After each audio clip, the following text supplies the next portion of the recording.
Hello again.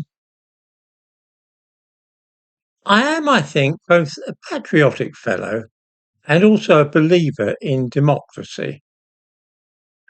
This means that even when a government is elected with which I disagree strongly, I feel that because they were elected and they are the government, I should at the very least tolerate them.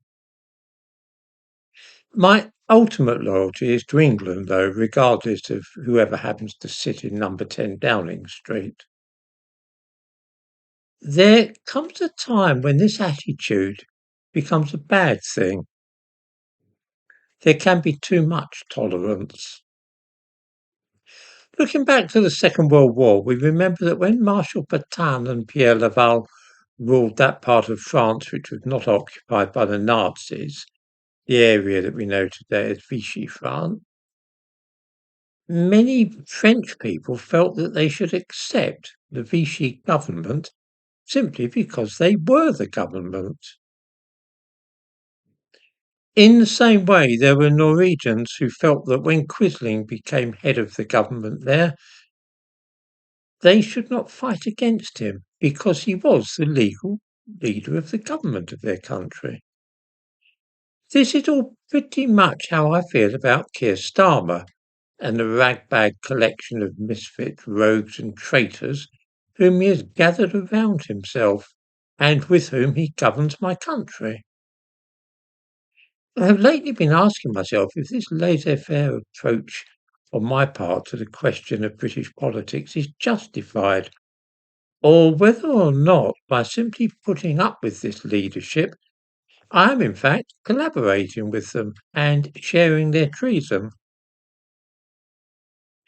I'm reminded that at the time when Marshal Petain was running France and Quisling was in charge of Norway, there were many patriots in both countries who felt that so treacherous were their leaders that it was the greatest expression of patriotism and loyalty to their country to resist by force of arms.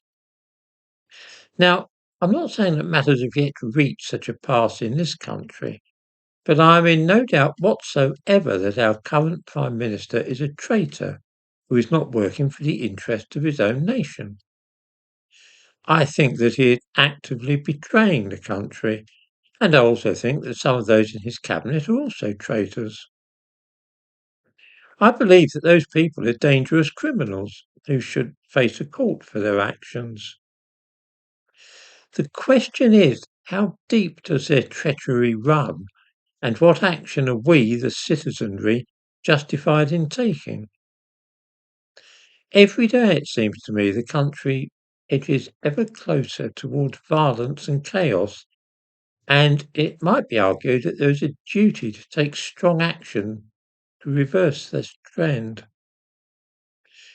Should we play by the rules and wait patiently for the next general election? Or should we agitate and try to force the hand of the government by trying to get them to call an early election? Are even stronger measures called for? And if so, then just how far should we go? This is not, of course, a call for revolution, but rather I am musing about what patriots might feel that the present state of affairs makes necessary in the way of action. Should we passively resist by withholding taxes and so on? Or by striking, taking to the streets in mass protests? What do viewers think we should do about the criminal gang who are in charge of our country and seem intent upon destroying it?